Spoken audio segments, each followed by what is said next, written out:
Hello guys, എല്ലാവരും സുഖമായിട്ടിരിക്കുന്നല്ലോ അല്ലേ? അപ്പോൾ എല്ലാവരും സുഖമായിട്ടിരിക്കുന്നു എന്ന് വിചാരിക്കുന്നു. അപ്പോൾ നമ്മൾ ഇന്ന് ഒരു വീഡിയോ ചെയ്യാനായിട്ട് ഉദ്ദേശിക്കുന്നത് ബിഗ് ബോസിനെ റിലേറ്റഡ് ആയിട്ടുള്ള വീഡിയോ തന്നെയാണ്. കാരണം എന്ന് പറഞ്ഞാൽ പല ആൾക്കാരും മറുകണ്ഠം ചാടിയിട്ട് വർത്താനം പറയുന്നതും പിന്നെ ഉള്ള ഒരുപാട് അസൂയ മൂത്ത കുറച്ച് ആൾക്കാരുടെയൊക്കെ വീഡിയോസ് കാണാനിടയായപ്പോൾ അതിനെ കുറിച്ചിട്ട് ഒരു വീഡിയോ ചെയ്യണമെന്ന് തോന്നിയത് കൊണ്ടാണ് വന്നത്.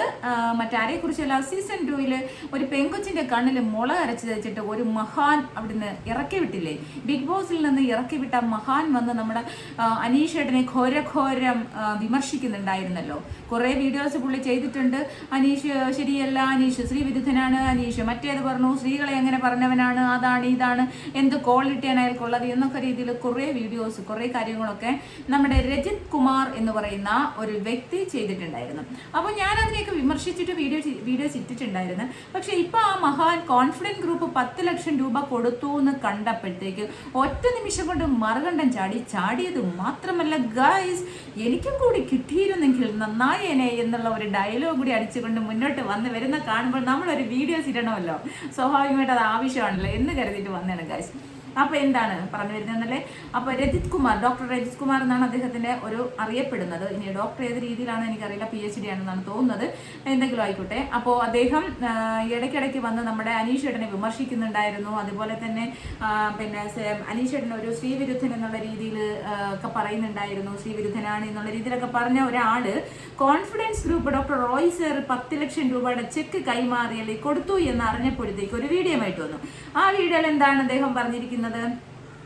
എനിക്ക് ഭയങ്കര സന്തോഷമുണ്ട്, താങ്ക് യു, എന്താ പറയുന്നത്, താങ്ക് യു റോയ് സർ, അനീഷിന് കൺഗ്രാറ്റ്സ്, അനീഷിന് അഭിനന്ദനം അർഹിക്കുന്നു, അനീഷ് പിന്നെ നന്നായിട്ട് കളിച്ചു, കപ്പ് ഒരാൾക്കല്ലേ കിട്ടൂ, ഗെയിമല്ലേ, അപ്പോൾ കപ്പ് ഒരാൾക്കല്ലേ കിട്ടൂ, അപ്പോൾ അതുകൊണ്ട് കപ്പ് ഒരാൾക്ക് കിട്ടി, കപ്പ് കിട്ടിയില്ലെങ്കിലും അനീഷിന് 10 ലക്ഷം രൂപ കൊടുത്തല്ലോ, വളരെ വളരെ താങ്ക്സ് എന്ന് പറഞ്ഞതിന് ശേഷം പിന്നീട് അദ്ദേഹം പറഞ്ഞത്, ഞാനും ഒരു നേരത്തെ ഉള്ളൊരു ബിഗ് ബോസിലെ കണ്ടസ്റ്റന്റ് ആയിരുന്നു, സീസൺ 2 ഒരു കണ്ടസ്റ്റന്റ് ആയിരുന്നു ഞാനും ഒരു കോമണർ ആയിട്ടാണ് കയറിയത്.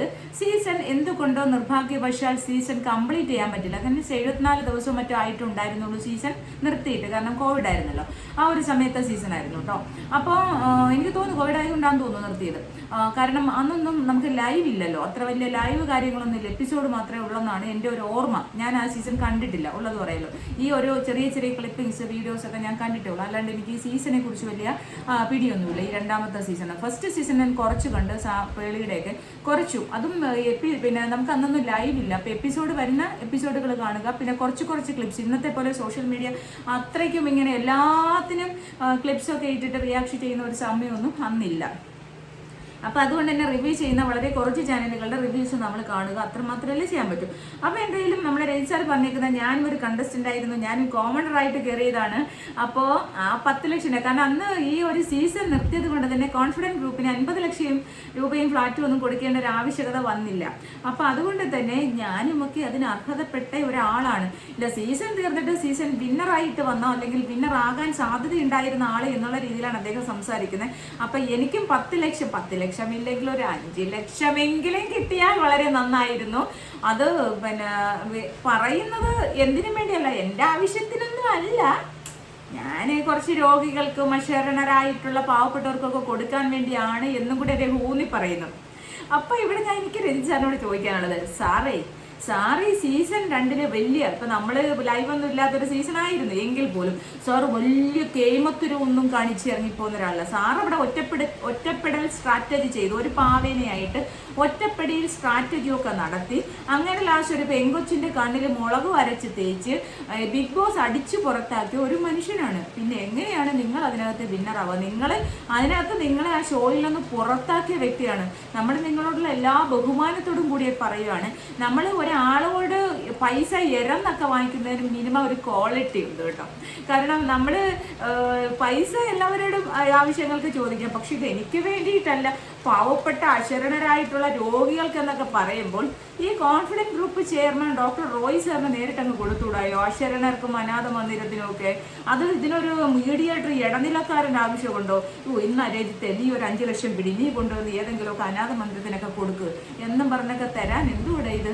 കോമഡിയാണോ ഇത് കാണുമ്പോൾ ചിലവർക്കൊക്കെ തോന്നും ഇതെന്തിനാ ഇത് വെച്ചിട്ട് ഒരു വീഡിയോ ഇടേണ്ട ആവശ്യകത എന്തോന്ന്. ഇതിന്റെ കാരണം എന്ന് പറഞ്ഞു കഴിഞ്ഞാൽ നമുക്ക് ഒരാൾക്ക് നമ്മൾ ഒരു 10 ലക്ഷം രൂപ ഒരു കൺസലേഷൻ പ്രൈസ് ആയിട്ട് ഒരാൾക്ക് കൊടുത്തു എന്ന് കണ്ടപ്പോൾ അതുവരെ കുറ്റം പറഞ്ഞുകൊണ്ടിരുന്ന, അയാൾ വളരെ മോശക്കാരനായിട്ട് ചിത്രീകരിച്ചുകൊണ്ടിരുന്ന വ്യക്തി ഉടനെ ചാടി വന്നിട്ട് ഞാൻ വലിയ സംഭവമായിരുന്നു, എനിക്ക് കിട്ടിയില്ല, അപ്പൊ എനിക്കും കൂടി തരണമായിരുന്നു, നിങ്ങൾ ചെയ്തതൊരു നന്ദികേടാണ്, ഇതെന്താണ് അനീഷിന് മാത്രം കൊടുക്കുന്നത്, അപ്പൊ ഞാൻ ഭയങ്കര ജനസമ്മതികളാണല്ലേ, ഞാനും ഒരു കോമഡറായിട്ട് വന്നതാണ് എന്ന് പറയുമ്പോൾ അതിന്റെ ആ ഒരു വാക്കുകൾ ഒരു ഭയങ്കര ഒരു അസൂയയില്ലേ? അതെന്റെ ഒരു തോന്നലായിരിക്കും കേട്ടോ, അത് സത്യമാവണമെന്നൊന്നുമില്ല. അത്രമാത്രം ഒരു അസൂയ കലർന്ന ഒരു ടോക്കായിട്ടാണ് എനിക്ക് തോന്നുന്നത്. കാരണം ആദ്യം ഭയങ്കര കൺഗ്രാറ്റ്സ് ഒക്കെ പറഞ്ഞു, റോയ് സാറിന് ഭയങ്കര അഭിനന്ദനമൊക്കെ പറഞ്ഞു കഴിഞ്ഞിട്ട് പിന്നെ പറയുന്നത് എനിക്കും കൂടി കുറച്ച് കാശ് കിട്ടിയിരുന്നെങ്കിൽ നന്നായിരുന്നു, ഞാനും അതുപോലെ കോമഡറായിട്ട് മത്സരിച്ച ഒരാളാണ് എന്നൊക്കെയാണ് പറയുന്നത്. പുറത്ത് നല്ല മഴ, ഭയങ്കര ഇരുട്ടും. അപ്പോൾ അങ്ങനെയൊക്കെയാണ് പുള്ളി പറയുന്നത്. അപ്പോൾ അതുകൊണ്ട് തന്നെ പിന്നെ എനിക്കപ്പോൾ ആ ഒരു വാക്കുകൾ കേട്ടപ്പോൾ ഇപ്പം അത് വന്നിട്ട് കുറച്ച് നേരം ഒരുപാട് ഇന്നലെ രാവിലെയോ മെഞ്ഞാന്ന് വൈകുന്നേരം കൊണ്ട് ആ വീഡിയോ വന്നതാണ്. പക്ഷെ ഞാൻ ഇന്നലെ പിന്നെ അതിനെക്കുറിച്ചിട്ട് സംസാരിക്കണം. പക്ഷെ എല്ലാവരും അതിനെ എടുത്തു വെച്ച് റിയാക്ട് ചെയ്യുന്നുണ്ട്. പിന്നെ ഞാൻ അതിനകത്തുള്ള കുറച്ചും കൂടി അത് കേട്ടപ്പോൾ അതിനകത്ത് എവിടെയൊക്കെയോ കുറച്ച് അസൂയ കലർന്നിട്ടില്ലേ എന്നുള്ള എൻ്റെ ഒരു തോന്നൽ കൊണ്ട്. കാരണം ഇത്രമാത്രം മോശം പറഞ്ഞ ഒരാളാണ് നമ്മുടെ അനീഷ് ഏട്ടനെ. അപ്പോൾ അദ്ദേഹം ഇപ്പം വന്നിട്ട് അദ്ദേഹത്തിനെ കുറിച്ച് അനീഷിന് കൺഗ്രാറ്റ്സ് പറയുന്നു, അനീഷ് നല്ല ഗെയിമറാന്ന് പറയുന്നു, കപ്പ് ഒരാൾക്കല്ലേ കിട്ടത്തോളൂ, അപ്പം ഐ ലവ് യുടാ, നിന്നെ എനിക്കൊരു ദിവസം നമ്മൾ കാണാൻ വരുന്നുണ്ട് എന്നൊക്കെ പറഞ്ഞിട്ട് ഭയങ്കര ഒരു സ്നേഹവും ഒക്കെ അതിനകത്ത് പ്രകടിപ്പിക്കുന്നുണ്ട്. ആ ഒരു സ്നേഹത്തിൻ്റെയൊക്കെ ഇരട്ടത്താപ്പ് പിന്നീടുള്ള വാക്കുകളിൽ നിന്നാണ് നമുക്ക് മനസ്സിലാവുന്നത്. പിന്നീടാണ് പറയുന്നത്, റോയ് സാർ എനിക്കും കൂടി ഒരു 10 ഒരു 5 കിട്ടിയെങ്കിൽ നല്ലതായിരുന്നു എന്നൊക്കെ പറയുന്ന കേൾക്കുമ്പോൾ എന്താ പറയുക, അല്ല നമ്മള് യാചിച്ചൊക്കെ കാഴ്ച വാങ്ങിക്കുന്ന ഒരവസ്ഥ. ഒരു ഗെയിം, ഒരു റിയാലിറ്റി ഷോയാണ് ഇത്. റിയാലിറ്റി ഷോയിലും നന്നായിട്ടുള്ള പെർഫോമൻസിന്റെ അടിസ്ഥാനത്തിൽ അയാൾക്ക് കപ്പ് കിട്ടാൻ അർഹതയുണ്ടായിരുന്നു. ആ അർഹത പെട്ട കരങ്ങളിലേക്ക് കപ്പ് കിട്ടാത്തത് കൊണ്ട് ഇതിന്റെ വിന്നർ പ്രൈസ് കൊടുത്തത് കോൺഫിഡൻറ്റ് ഗ്രൂപ്പ് ആയതുകൊണ്ടും അവർക്ക് ഇദ്ദേഹത്തിന് എന്തെങ്കിലും തോന്നും. കാരണം ഇത്രമാത്രം ജനപിന്തുണ അനീഷിനുണ്ട് എന്ന് അറിഞ്ഞപ്പോൾ അവർക്ക് അനീഷിന് വേണ്ടിയിട്ട് എന്തെങ്കിലും ഒരു കൺസലേഷൻ പ്രൈസ് നന്നായിട്ട് കൊടുക്കണമെന്ന് അദ്ദേഹത്തിന് തോന്നിയതിന്റെ പാടെ അദ്ദേഹം കൊടുത്തു. അല്ലാണ്ട്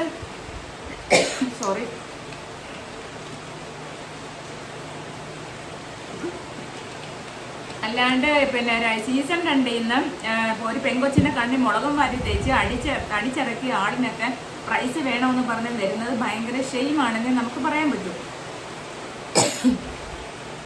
എന്തായാലും രജിത് സാറ് അവസാനമെങ്കിലും നമ്മുടെ അനീഷിനെ ഒരു കൺഗ്രാറ്റ്സ് പറയാനും ഐ ലവ് യുടാ എന്നൊക്കെ പറയാനും ഒക്കെ തോന്നിയ ഒരു മഹാമനസ്കതയ്ക്ക് ആദ്യം ഒരു നന്ദി പറഞ്ഞുകൊണ്ടാണ് ഞാനിത് ഈ ഒരു വീഡിയോ നിർത്താൻ പോകുന്നത്. എന്തായാലും രജിത് സാറേ, നമ്മൾ ആരാണെന്ന് നമ്മളൊന്ന് ആലോചിക്കണം. നമുക്കവിടെ കുറച്ച് ജനപിന്തുണ അല്ലെങ്കിൽ കുറച്ച് ജനങ്ങൾ വന്ന് എയർപോർട്ടിൽ നിന്നു, അതൊക്കെ ഒരു കറക്റ്റാണ്. കാരണം ഒറ്റപ്പെടുത്തിയ സ്ട്രാറ്റജി, ഞാൻ നേരത്തെ പറയണ ഒറ്റപ്പെടുത്തിയ സ്ട്രാറ്റജിയും പാവകളി വെച്ചിട്ടുള്ള പാവകൾ ഒക്കെ ചെയ്തത് സാറാണ് ആദ്യം. ബിഗ് ബോസിൽ ആദ്യമായിട്ട് സാറാണ് ചെയ്തത്. അപ്പം അതുകൊണ്ട് തന്നെ സാർ അനുമോളിനെ ഇഷ്ടപ്പെടും. കാരണം സാർ അങ്ങനെ ഒരു കളി കളിച്ചതാണല്ലേ. എനിക്കൊന്ന് ഭയങ്കരമായിട്ട് ചുമ വരുന്നുണ്ട്, പനി മാറിയിട്ടില്ല ഗൈസ്, കഷായം കുടിച്ചു ഇരിക്കുകയാണ്. അപ്പോൾ എനിക്ക് ഞാൻ ഒന്ന് ഓഫീസിലിരിക്കുന്നതുകൊണ്ട് വീഡിയോസ് കണ്ടപ്പം ഒരു വീഡിയോ ഇടാൻ തോന്നുന്നതാണ്. അപ്പോൾ എന്തായാലും ഭയങ്കര രസമായിട്ട് എനിക്ക് ആ വീഡിയോ കണ്ടപ്പോൾ തോന്നി. അതിനകത്ത് ഉള്ളിൽ നിന്നുള്ള അസൂയയും മറ്റുള്ളവരോടുള്ള ആ ഒരു ഇതുമൊക്കെ തോന്നിയിട്ടുണ്ട്. പക്ഷേ അസൂയാണോ എന്ന് എനിക്കറിയില്ല. അതെൻ്റെ ചിലപ്പോൾ എൻ്റെ തോന്നലും മാത്രമായിരിക്കും. അദ്ദേഹം ചിലപ്പോൾ അദ്ദേഹത്തിന് ആവശ്യകതയായിരിക്കും. എന്നാലും ഞാൻ സ്വന്തമായിട്ട് ആ കാശ് എടുക്കില്ല. ഞാൻ അനാഥ മന്ദിരത്തിനും അതുപോലെ തന്നെ എന്തോ പറഞ്ഞ പാവപ്പെട്ട അക്ഷരങ്ങൾക്ക് രോഗികൾക്കും ഒക്കെ ആശുപത്രിയിലൊക്കെ കൊടുക്കാനാണ് ഞാൻ ഉദ്ദേശിക്കുന്നത്. അപ്പം റോയ് സാറിന് അത് ഡയറക്റ്റ് അങ്ങ് കൊടുത്തൂടെ എന്നുള്ളത് എനിക്ക് തോന്നി. കാരണം പുള്ളി ഒരുപാട് ചാരിറ്റി കാര്യങ്ങളൊക്കെ ചെയ്യുന്ന ആളാണ്. പുള്ളി ബാംഗ്ലൂർ ബേസ്ഡ് ആണ്. അപ്പോൾ അതുകൊണ്ട് തന്നെ പുള്ളി ഒരുപാട് ചാരിറ്റി കാര്യങ്ങളൊക്കെ ചെയ്യുന്ന ആളാണ്. അപ്പോൾ അതുകൊണ്ട് പിന്നെ നമ്മുടെ രജിത് സാറിനോട് കൊടുത്തിട്ട് മൂന്നാമതൊരു മീഡിയേറ്ററോട് കൊടുത്തിട്ട് വേണം നീ അങ്ങ് കൊണ്ടുകൊടുക്കാൻ പറയുന്നത്. അപ്പോൾ അതിനെയൊക്കെ എനിക്കൊരു തമാശയായിട്ട് തോന്നിയുകൊണ്ടാണ് ഞാൻ ഈ ഒരു വീഡിയോ ഇടുന്നത്. എന്തായാലും അനീഷ് ചേട്ടൻ ഹാപ്പി ആയിട്ടിരിക്കുന്നു. അനീഷ് ചേട്ടന് ഇനിയും ഒരുപാട് സർപ്രൈസുകൾ ഉണ്ടെന്ന് അവർ കോൺഫിഡൻറ്റ് ഗ്രൂപ്പ് പറഞ്ഞിട്ടുണ്ട്. ഒരുപാട് സർപ്രൈസുകൾ ഇനിയും അദ്ദേഹത്തിന് കൊടുക്കുന്നുണ്ട്. എന്തൊക്കെയാണ് എന്ന് നമുക്ക് കാത്തിരുന്ന് കാണാം. പിന്നെ അദ്ദേഹം പിന്നെ കുറെ വിമർശനങ്ങൾ പോലെ എന്തോ അയാളിപ്പോൾ സംസാരിച്ചപ്പോൾ ഒന്നും മിണ്ടുന്നില്ലെന്നും പിന്നെ നൂറയുടെയും ആദിലയുടെയും ബർത്ത്ഡേ പാർട്ടിക്ക് പോയില്ലല്ലോ, അപ്പം അതിൽ പോവാത്തതിനെ കുറിച്ച് അവർ വിളിച്ച് സംസാരിച്ചോ എന്ന് ചോദിച്ചപ്പോൾ പിന്നെ ഒന്നും പറഞ്ഞില്ലെന്നും അത് എൻ്റെ പേഴ്സണൽ കാര്യമാണ് എന്ന് പറഞ്ഞതും ഒക്കെ ആയിട്ട് ബന്ധപ്പെട്ട് കുറേ കമൻസ് ഒക്കെ ഞാൻ കണ്ടു. അപ്പോൾ പിന്നെ ഡയറക്റ്റ് പ്രപ്പോസ് ചെയ്ത് പബ്ലിക് ആയിട്ടില്ലേ, ബാക്കിയുള്ളതെല്ലാം പേഴ്സണലാണോ, സൗഹൃദങ്ങൾ പേഴ്സണൽ എന്ന് പറയുന്നതിനെ വിമർശിച്ചിട്ടുണ്ട്. അയാൾ ആരോട് കൂട്ടുകൊള്ളണം, ആരെ വിളിക്കണം, ആരെ വിളിക്കണ്ട എന്നൊക്കെ തീരുമാനിക്കാനുള്ള അവകാശം അത് അനീഷിന് മാത്രമാണ്. അനീഷ് ഒരു റിയാലിറ്റി ഷോയിൽ പോയി എന്ന് കരുതി ഇതെല്ലാം പിന്നെ ഓടി നടന്ന് ഒരു കാര്യമില്ലാതെ ഒരു ആവശ്യവുമില്ലാതെ ഇന്റർവ്യൂ എടുക്കാൻ അല്ലെങ്കിൽ അവരുടെ പുറകെ നടന്ന് ഫോണും കൊണ്ട് പിടിച്ചുകൊണ്ട് നടക്കുന്ന ആൾക്കാരോട് ഓൺലൈൻ എന്നും പറഞ്ഞ് നടക്കുന്ന ഒരു കൂട്ടം ആൾക്കാരോട് പറയേണ്ട ആവശ്യമില്ല. അവർക്ക് സൗഹൃദം ഉണ്ടെങ്കിൽ അവർക്കറിയാം, അയാൾക്കറിയാം മുന്നോട്ട് കൊണ്ടുപോകാൻ. പിന്നെ പ്രപ്പോസ് ചെയ്തത് ഒരാൾ ഇത്രമാത്രം ഫേക്ക് ലവ് ഡ്രാമ കളിക്കുമ്പോൾ അത് കൃത്യമായിട്ട് ചോദിക്കേണ്ട. അയാൾക്ക് തോന്നിയ കാര്യം അയാൾ അപ്പം തന്നെ ഓപ്പൺ ആയിട്ട് ചോദിച്ചു. അത് അയാളുടെ ഒരു ആണത്തത്തിന്റെ ഒരു ഉറപ്പെന്നേ എനിക്ക് പറയാൻ പറ്റും. നട്ടലുള്ളവന്റെ ഒരിത്, അത് നട്ടലുള്ളവനായാലും ഉള്ളവളായാലും നമുക്ക് ചോദിക്കാനുള്ളത് ഡയറക്റ്റ് ആയിട്ട് ചോദിക്കുക. അത് അവിടെ ചോദിച്ചു, അവിടെ അത് ചാപ്റ്റർ ക്ലോസ് ചെയ്തു. പിന്നെയും പ്രപ്പോസ് ചെയ്യുന്ന പറഞ്ഞുകൊണ്ടിരിക്കാൻ വിവരദോഷികളായി നിങ്ങൾക്ക് നാണോ മാനോ ഇല്ലേ എന്ന് എനിക്ക് അവിടെ ചോദിക്കാൻ പറ്റും. കുറേ വീഡിയോസൊക്കെ ഞാനിങ്ങനെ കണ്ടിരിക്കുന്നു. നിങ്ങൾക്ക് എന്താണ്, നിങ്ങൾ പിന്നെ ഇവനെന്താണ് മിണ്ടാത്തത്, ഇവനെന്താണ് മിണ്ടാൻ പറ്റുന്നില്ലേ, അയാൾക്ക് ആവശ്യത്തിന് അയാൾക്കറിയാം മിണ്ടാൻ. നിങ്ങൾ ഈ ഓൺലൈനിൽ കിടക്കുന്ന കുറേ എണ്ണം വന്ന് ഫോണും പിടിച്ചുകൊണ്ടിരിക്കുമ്പോൾ അതിനെല്ലാം മറുപടി പറയേണ്ട ഒരു ആവശ്യകതയും ഇല്ല. എന്നിട്ട് അയാളുടെ വായിൽ നിന്ന് എന്തെങ്കിലും ഒരു വാക്കിന്റെ അംശം എടുത്തിട്ട് അറ്റത്തൂടെ കട്ട് ചെയ്തിട്ട് അത് വേറെ ഇതായിരുന്നു എന്ന് മാനിപ്പുലേറ്റ് ചെയ്ത് വീഡിയോസ് ഇടാനില്ലേ. അപ്പോൾ അതൊക്കെ ഇങ്ങ് മനസ്സിൽ വെച്ചേരെ. തീർച്ചയായിട്ടും ആവശ്യത്തിന് മാത്രം സംസാരിക്കുന്നതാണ് എപ്പോഴും നല്ലത്. ഓരോരുത്തർക്കും അവനവന് കിട്ടാനുള്ളത് അവനവന് കിട്ടിക്കോളും. അവനവന് ഒരു സ്റ്റാൻഡേർഡും കാര്യമുണ്ട്, അത് കീപ്പ് ചെയ്ത് മുന്നോട്ട് കൊണ്ടുപോയാൽ എല്ലാവർക്കും നല്ലത്.